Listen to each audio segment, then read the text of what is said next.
if the universe you know is just one of many, and every so often, a crack opens and reality from another world bleeds through? Today we're diving into utterly bizarre, true to their source stories that make you wonder if we're all living in a cosmic multiverse simulator. From phantom phone calls to eerie warnings, these accounts aren't just urban legends, they're real reports from people who swear their world shifted, even if only for a moment. Buckle up, reality is about to get a little stranger. What if every doodle you made was actually a window into your future self? Since age 7, Alex has been idly sketching the same man's face, beard, top knot, shaven sides throughout school and college. For 3 decades, the image remained just a doodle, nothing like his own reflection. Then, a year ago, Alex rediscovered his old notebooks and froze. The face in those drawings was now his face, down to every whisker and hairstyle detail. He'd never changed his look to match the sketches, nor had he consciously remembered drawing them, yet here they were, trapped in time. Was Alex unknowingly crafting a portrait of his future self, or did the universe slip him a glimpse from a parallel life where this was already reality? What if your next-door neighbor never existed, except in your memories? In autumn 2012, Columbus nurse Danielle Miller pulled into her driveway and saw a moving van parked next to her longtime neighbor's home. She waved and yelled hello, but no one answered. When she asked around, other neighbors were baffled. There had been no resident there for over 10 years, and county property records showed the lot vacant since 2001. Danielle even found official tax bills listing the address as unassigned, yet her smartphone photos captured the moving truck, the name on its side, and the familiar porch of the house she'd known since childhood. In a single night, the entire residence and the person she'd shared block parties with vanished from every public record. Picture stepping onto a train that, according to every schedule, shouldn't exist. In 1973, Boston commuter Mark Patterson regularly took the 7:45 p.m. line from South Station. One evening, bleary-eyed from working overtime, he boarded what he assumed was his usual train. 2 stops later, he glanced at the station sign and froze. It read Oldwick Junction, a station that shut down since the 1940s. Confused, Mark asked the conductor, who stared blankly and slapped his ticket. "All aboard for Oldwick," he said. When Mark disembarked at his apparent destination, the platform was bustling, but the schedule board listed no trains stopping there after dusk. Maintenance crews later confirmed the rails were decommissioned decades earlier. Mark's ride remains unexplained, leading him to wonder if he accidentally hopped into a parallel timeline's commuter system. Think you remember every Sinbad movie? Think again. Ask anyone born in the late 80s if they saw Shazam, the 1990s comedy where Sinbad plays a genie granting hilarious wishes, and 9 out of 10 people will swear it's real. I've seen this movie. They recall promotional tie-in toys, VHS covers with Sinbad's face, even commercials with that unforgettable theme song. Yet no studio records exist, no scripts, no posters in Viacom or 20th Century Archives. Sinbad himself has denied starring in any such film, and no footage has ever surfaced. This Mandela effect anomaly suggests millions briefly flit into a universe where Sinbad's genie movie actually existed, only to return claiming it never was. How did a single letter disappear from every bottle of Febreze overnight? For years, people swore they bought Febreze, an air freshener spelled F-E-B-R-E-E-Z-E.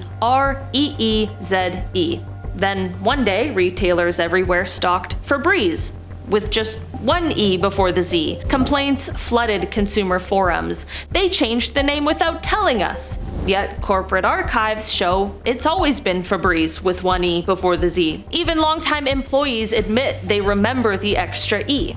Was this a simple rebranding, or did millions of shoppers briefly slip into a parallel market where that second E never existed? What if a dream could order your real-world actions? College student Priya dreamed 3 nights in a row of her roommate Sarah handing her an envelope at 3:33 a.m., urging her to open it right away. The very next night at 3:33 a.m., Priya awoke to find a delivery slip tucked under her door. On impulse, she retrieved the package from the lobby. Inside was a sealed envelope labeled "Open at 3:33 tomorrow." Heart pounding, Priya obeyed and found a letter from Sarah warning Priya not to take a certain bus trip, citing a recent accident in the news. What was odd was that the next day, Priya had a trip planned on this exact bus, and in a dark twist of fate, that day and that exact ride Priya had booked did crash minutes after leaving. Priya swears she dream-walked into information from a timeline where she'd heeded Sarah's warning days earlier. Have you ever looked at a building and seen something that couldn't belong there? Photographer Theo was snapping long exposure shots of downtown Chicago's skyline. He took two identical frames 10 seconds apart. Reviewing them later, he noticed in the first photo a gleaming glass tower that stood adjacent to the Sears Tower. In the second photo, same angle, same time, the tower was gone. When Theo rushed outside, the block looked unchanged. No extra skyscraper, no construction site. Neighbors had no memory of anything ever existing there.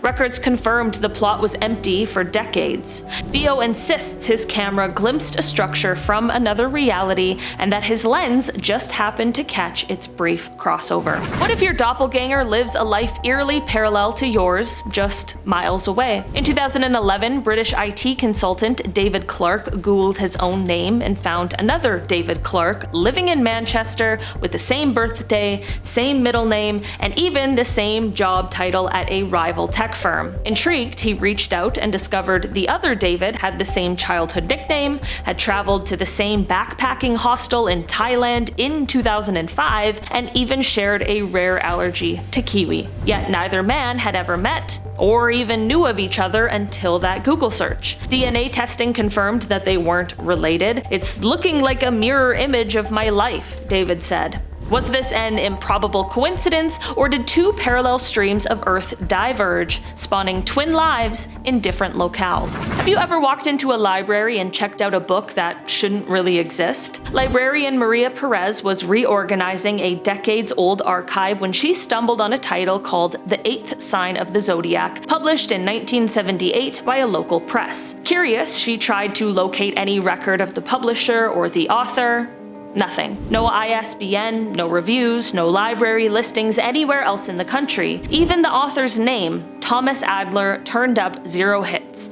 Maria flipped through the manuscript. It contained references to cultural phenomena that didn't exist until the 1990s, and when pressed, her library's old accession logs showed the book being cataloged in 1980, 2 years before anyone invented the ideas in its pages. Maria suspects the book slipped in from another timeline where those cultural milestones happened early. Could a single subway stop be the gateway to another world? New York City bus driver Ricardo Luna always ended his shift at the 23rd Street depot. One night he took a shortcut through the subway tunnel and noticed a dimly lit station sign that read 23rd Street, but the platform looked brand new, with shiny white tile and digital display boards. Ricardo walked through expecting to find the main concourse, but emerged instead onto an entirely unfamiliar street corner. Phone maps showed him near 57th Street. Panicked, he retraced his steps only to arrive back at the usual, worn-out 23rd Street exit. The renovated station had vanished. Ricardo insists he stepped into a parallel version of the subway, if only for a minute. So, this is all to say, next time you catch your own number on your caller ID, sketch a stranger's face, or ride a train that shouldn't exist, ask yourself, which reality are you really in? Bye!